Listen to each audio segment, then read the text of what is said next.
First at 5. From the University of Florida's College of Journalism and Communications, you're watching WUFT News. Tonight on First at 5, North Carolina receiving aid from a local Lake County group following Hurricane Florence. And a phone app with the goal of reducing crosswalk accidents becomes available in Gainesville. We start with disaster in North Carolina. 25 dead, roadways flooded, and more Florida efforts to provide relief. I'm Mary Grace Scully. And I'm Samantha Serbin. Part of Interstate 40 now looks like a river. Rayleigh reporter Monica LaLiberty gives us a quick aerial tour of the damage. On Topsail Island, block after block, homes are still surrounded by water. Some roofs ripped apart, and crews work to clear sand from streets, especially since some streets look more like dunes. Next, Figure 8 Island, where Florence lashed the luxury homes, snatched sailboats from marinas and dropped them in marshes, and turned streets into streams. South to Wrightsville Beach, where the storm peeled a huge section of a rooftop and seemingly slapped it to the ground. Good to see, though, crews already assessing needed repairs. And in Carolina Beach, mirror images of home after home reflect in the water that circles them. Most of downtown is also flooded. Owners of the green-painted Veggie Wagon Island store already vowed to rebuild once all that water finally subsides. A church effort from Florida will bring more relief to the Wilmington area, starting with a small town called Whiteville. The team hit the road this morning from Leesburg. WUFT's Zach Oliveri was there and joins us in the studio with more. A year ago, when Florida was pounded by Hurricane Irma, North Carolina was among the states sending volunteers to help. Now, with eastern North Carolina swamped after Hurricane Florence, a Florida group saw the opportunity to return the favor. As the sun rose in Leesburg, volunteers were rising to the call to action. 25 members of Florida Baptist Disaster Relief met in Leesburg to prepare for a 500-mile trip to the Wilmington, North Carolina area. We drove up last night and spent the night in one of the units here because I live in Palmetto, Manatee County, so it's about a 2.5-hour drive. In the early hours of the morning, they were preparing the feeding unit with 5,000 prepared meals on board. The volunteers also loaded 7 trucks with other necessities, plus some equipment capable of clearing storm debris. We do the hot meal preparation, and then of course along with that feeding complement, we always have our cleanup and recovery guys that go out and do the chainsaw work and do the flood cleanup stuff. Helping those affected by disasters is a way of giving back for Jody Ross, who nearly died 18 years ago. I died on the table, and God brought me back, and since then I have been doing whatever I can to help.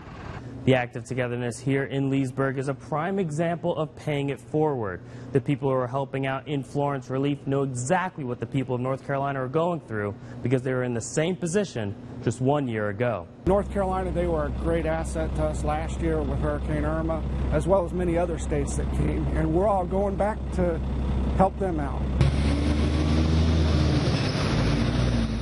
As they begin their journey, they are not only returning a favor, they feel they are answering a higher calling. The Leesburg group will hook up with 35 more volunteers at the state border to have an even bigger convoy headed north. Relief teams are also on the way from 10 other states.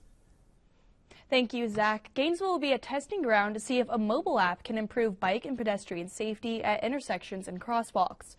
WUFT's Carla Robena joins us with more on the concept. Gainesville will be testing ground to see if mobile app can be improved at bike and pedestrian safety interactions and crosswalks. University. The city of Gainesville and UF are working on a new mobile app to improve safety among drivers, pedestrians, and bicyclists. The app is meant to help pedestrians and bicyclists navigate dangerous intersections and crosswalks, prompting when it's safe to go.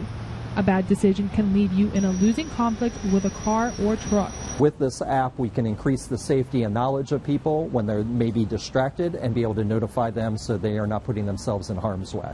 The inspiration for the project, the city's Vision Zero plan to help reduce traffic deaths in Gainesville. In 2017, the city of Gainesville experienced 6 pedestrian and 2 bicyclist fatalities due to crosswalk incidents. With an application like this, those numbers can go to 0. The app can also alert drivers to be ready to stop. UF student Colin Hall rides his bike to school every day. He thinks that technology might help. An app that utilizes the traffic system and coordinates when the pedestrians and cars can go. I think that could be beneficial for the campus. But some students worry bicyclists need hands-free use and few distractions. I use my bike all the time, every day. I live off campus, so I do have to deal with all of those different kinds of intersections. I feel like it'd be a little bit unsafe to use it just because I should be focusing on driving and my surroundings, not necessarily looking at my phone. State and federal governments are providing $1 million each for the development of the app. Gainesville will be the first city in Florida to launch the app. If successful here, it could be expanded regionally and nationally. Reporting live from the UF Newsroom, Carla Robina, WUFT News. Thank you, Carla. And we've had relatively clear skies the past few days. But you actually may need your umbrella this weekend. WUFT's Nicolette Zangara joins us from the Weather Center with this week's forecast. Right now, I'm still tracking some storms active across north central Florida. Alachua County is staying very dry right now. Some of these storms could be moving northward at about 5 miles an hour, affecting areas of Paynes Prairie and Hawthorne. But Ocala and Marion County looking much more active. This storm right here is moving due north at 5 miles an hour. Like I said, could be affecting Micanopy in the next hour or so. Now, this storm down here is moving south at 4 miles an hour, so that will be moving out within the next few hours.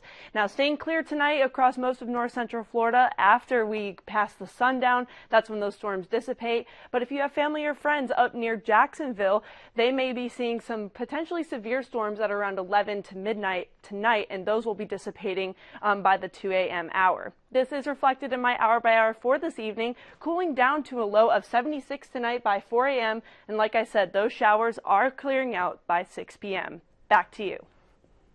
Thank you, Nicolette. Bellevue is worried about the role all-night internet cafes may play in attracting crime. City commissioners will consider new restrictions tonight.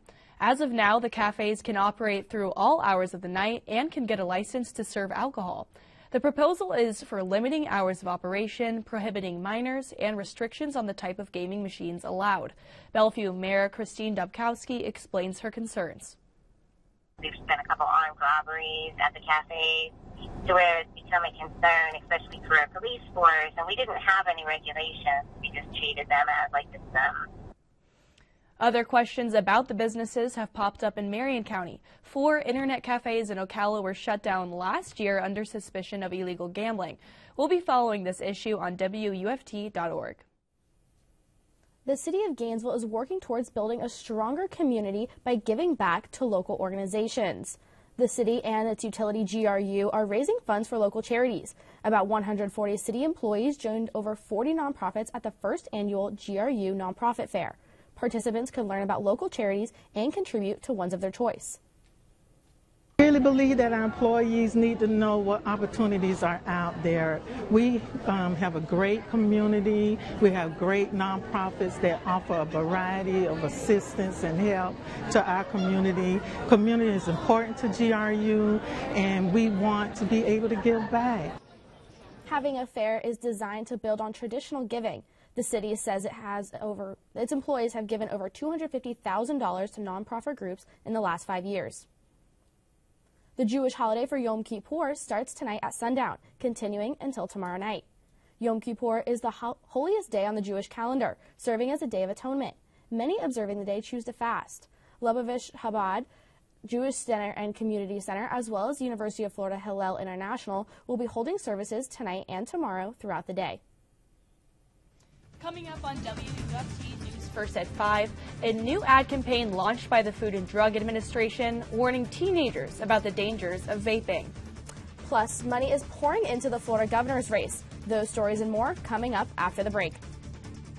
Will the heat be sticking around? I have that and more in my upcoming 4-day forecast.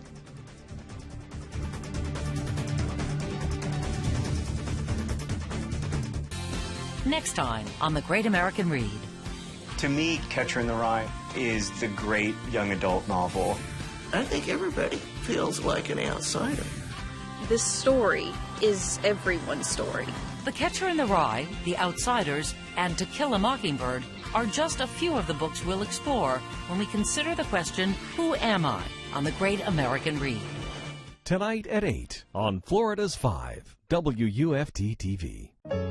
Scout was a young girl from a small southern town. So was Harper Lee, the writer who created Scout, in her recently discovered Go Set a Watchman and her Pulitzer-winning To Kill a Mockingbird. This was one of the first books I wanted other people to read. See how it inspired social change. She helped us get liberated from racism. This book told you what it was really like. And we're all the better for it. Look for Harper Lee. The conscience of the country. On American Masters. Tonight at 9 on Florida's 5, WUFT TV.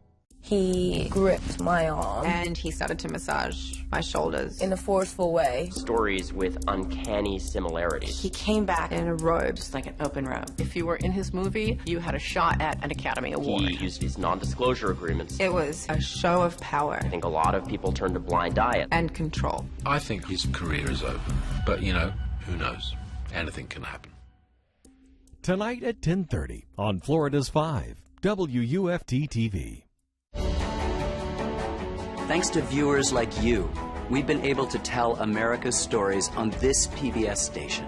Help us continue to tell these stories now and for future generations by including this station in your charitable plans. Supporting this PBS station through a gift of stock is easy. To find out more, call the number on your screen or visit this website.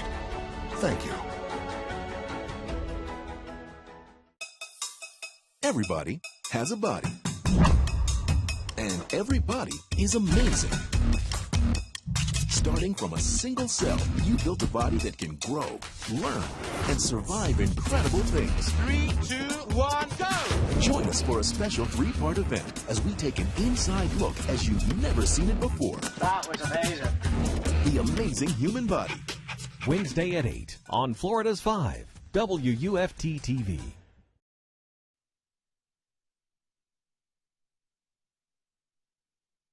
The FDA and FTC are getting more personal in their campaign against teen vaping. In spring, they warned manufacturers about fun flavors like bubblegum. This summer, they warned retailers to stop underage sales.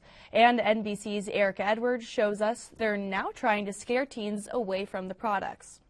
There's an epidemic spreading. The ads sound sinister. Scientists say it can change your brain. This is the Food and Drug Administration's new campaign aimed at scaring teenagers away from e-cigarettes. The growth in the use of e-cigarettes has reached a level that's quite frankly shocking to me.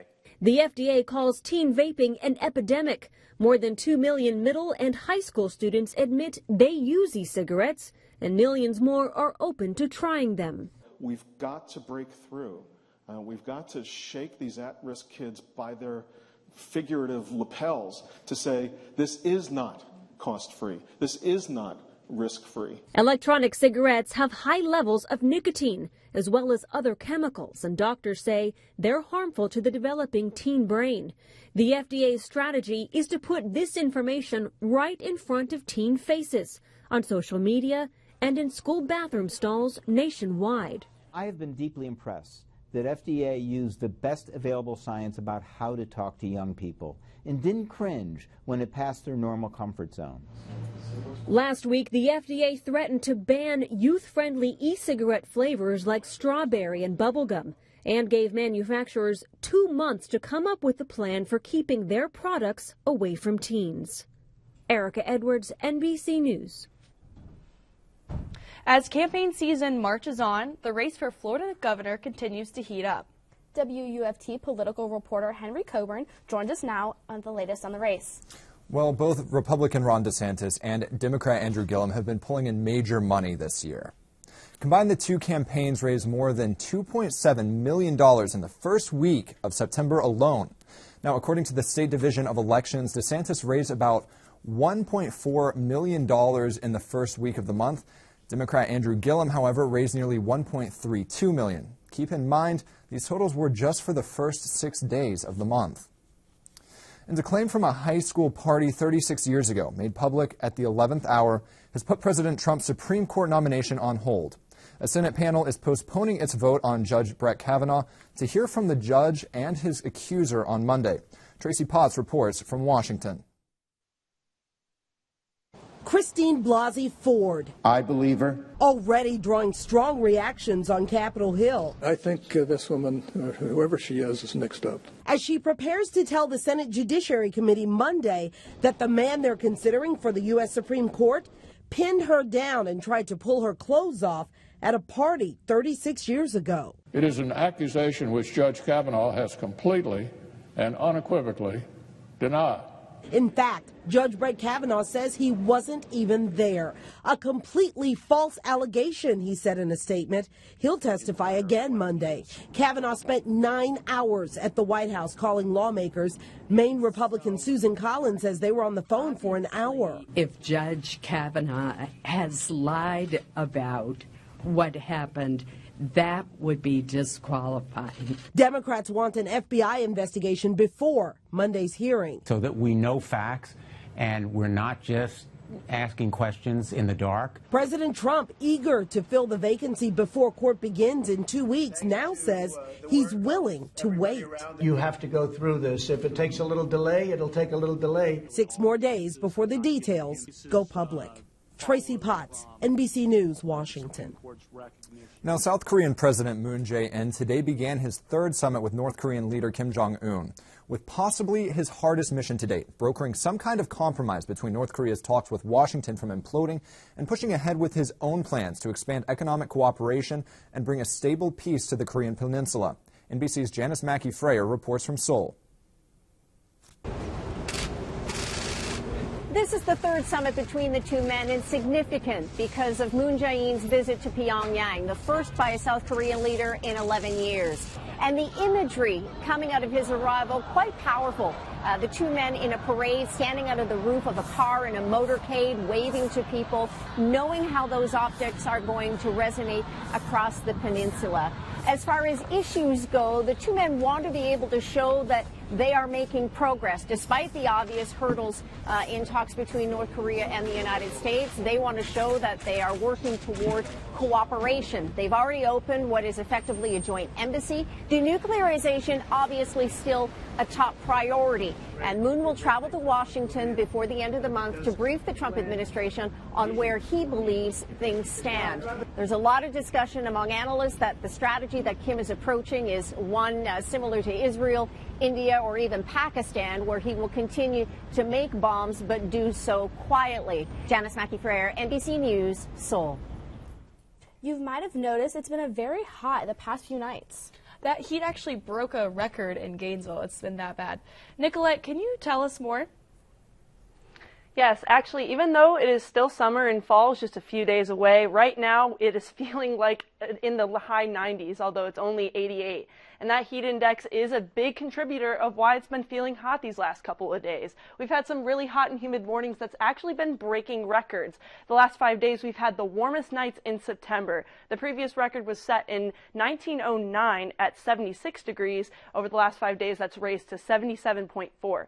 Now, as for the last 3 days, we've seen record-breaking morning heat as well, with temperatures ranging from the high 70s into the low 80s. And like I said, those records were set over 100 years ago, so it's definitely heat of the century. And we will not be catching a break because tomorrow we're going to be warming up to 95 in Gainesville, 94 in Ocala, 93 in High Springs and Bronson. And the heat index is not taking a break either. 102 in Gainesville, 98 down in Ocala, but 101 in High Springs, 100 in Lake City, 104 in Jacksonville. So it's definitely going to be a hot one. Definitely stay hydrated if you're planning on staying outdoors. By Thursday, though, we do catch a break and we get closer to normal-like temperatures. 91 is your forecasted high in Gainesville, 92 in Ocala and High Springs, 91 in Lake City and Jacksonville, and just a 20% chance of rain on Thursday, and that's actually because of some drier air moving in Friday, you see this drier air sweeping into north central Florida, and that's sticking around through the weekend. But then by Sunday, that moisture starts to creep back, which is raising rain chances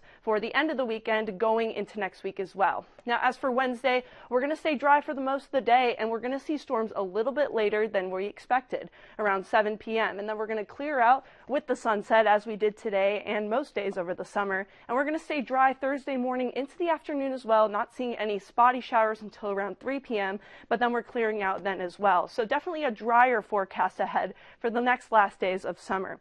You can see this now in my updated 6-day forecast. Heat index up to 102, 103 on Wednesday, that high of 95, but just a 20% chance of rain through Thursday.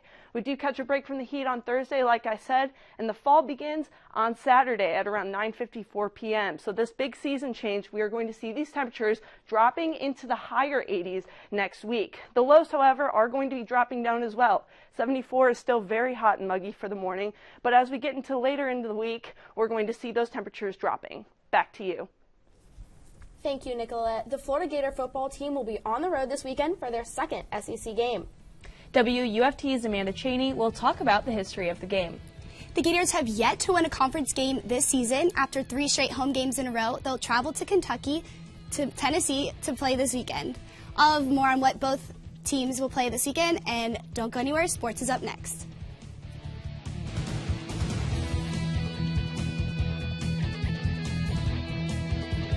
From devastation and destruction to rebuilding and recovery. For every Puerto Rican, there was a life before and now a life after Hurricane Maria. Join us for a special look at Maria's victims and their stories of survival, perseverance, and resilience. Was the island prepared?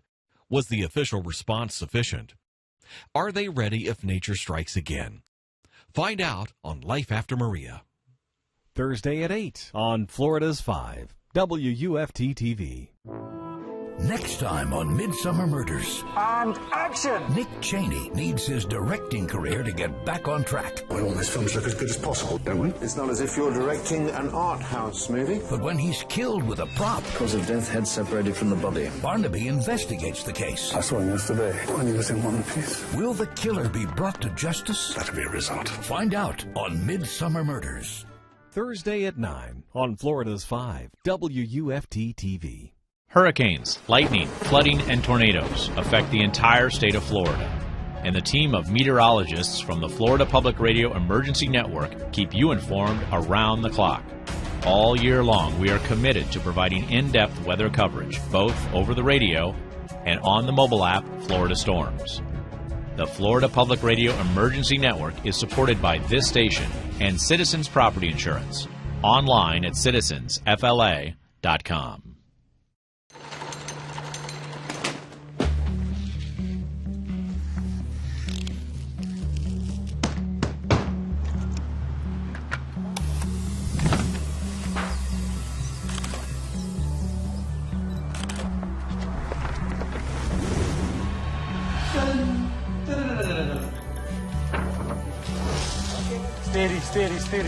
Steady. Friday at 9 on Florida's 5, WUFT TV. The world of Downton Abbey, indelibly etched into our memories. There's never a dull moment in this house. Characters we can't forget. I'm John Bates, the new valet. Twists and turns we couldn't stop talking about. Won't allow it. Marigold is my daughter. Please join me, Alan Leach, for a special look back with exclusive never-before-seen interviews and behind-the-scenes moments from Downton Abbey in I Miss Downton Abbey. Saturday at 9:30 on Florida's 5, WUFT TV.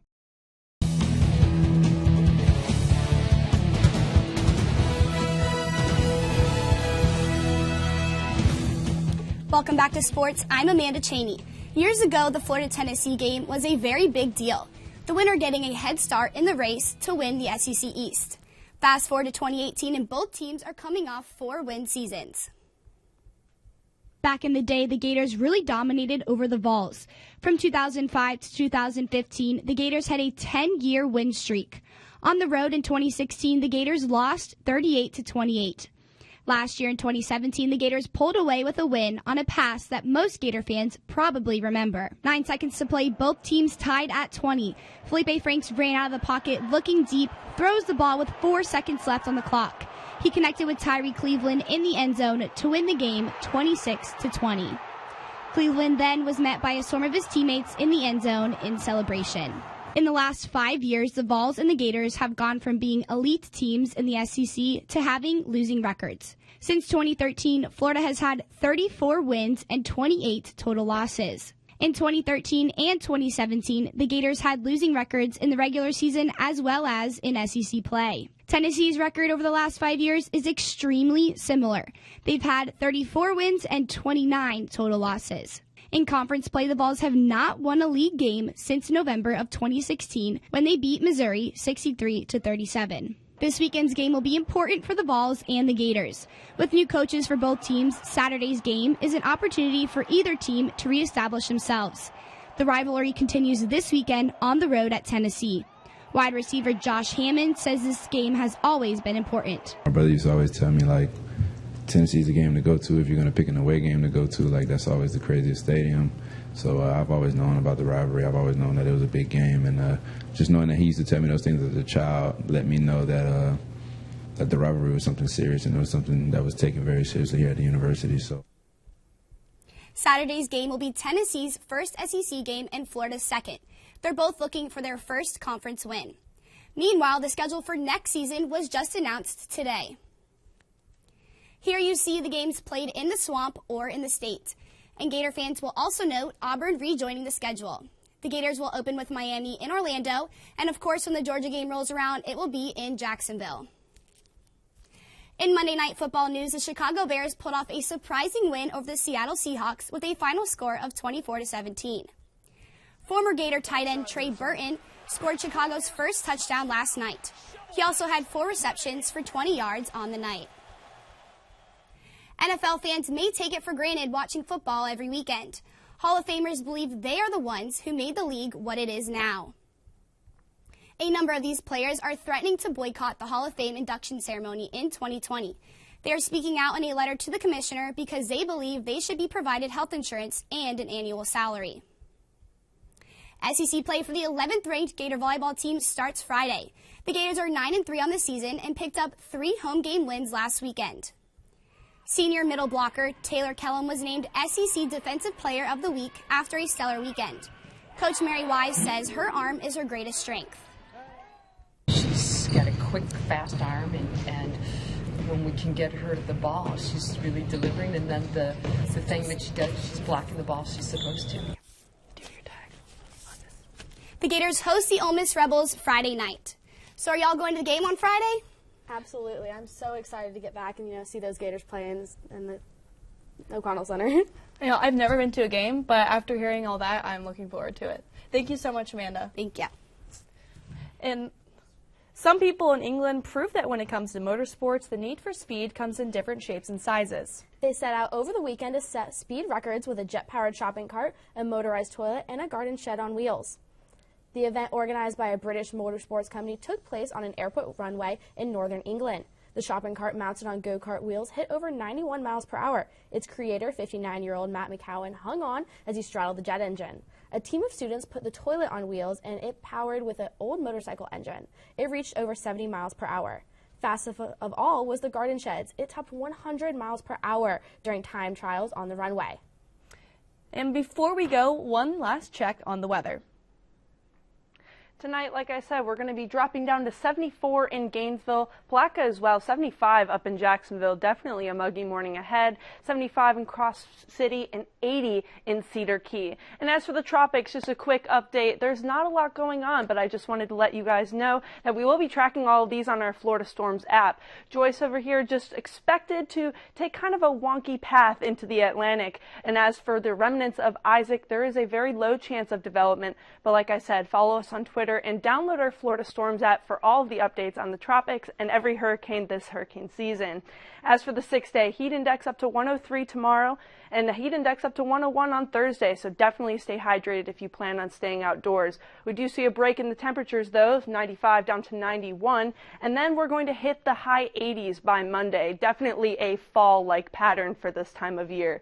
Rain chances elevated on Monday though because of that moisture coming back. Back to you. Thank you, Nicolette. BBC World News is next, and the PBS NewsHour is coming up at 7. Our news team will bring you another show tomorrow at 5, but your Florida news is always on at WUFT.org. Have a good night.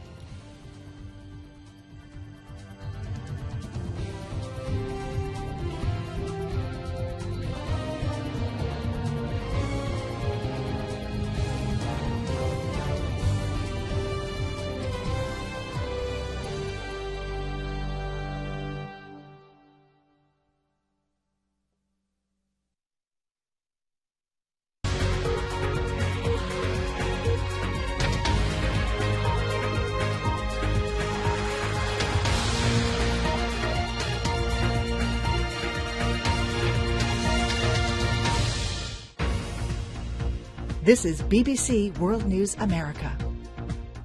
Funding of this presentation is made possible by the Freeman Foundation, Kovler Foundation, pursuing solutions for America's neglected needs, and Pure Point Financial. How do we shape our tomorrow? It starts with a vision. We see its ideal form in our minds, and then we begin to chisel. We strip away everything that stands in the way to reveal new possibilities. At Pure Point Financial, we've designed our modern approach to banking around you. Your plans, your goals, your dreams, your tomorrow.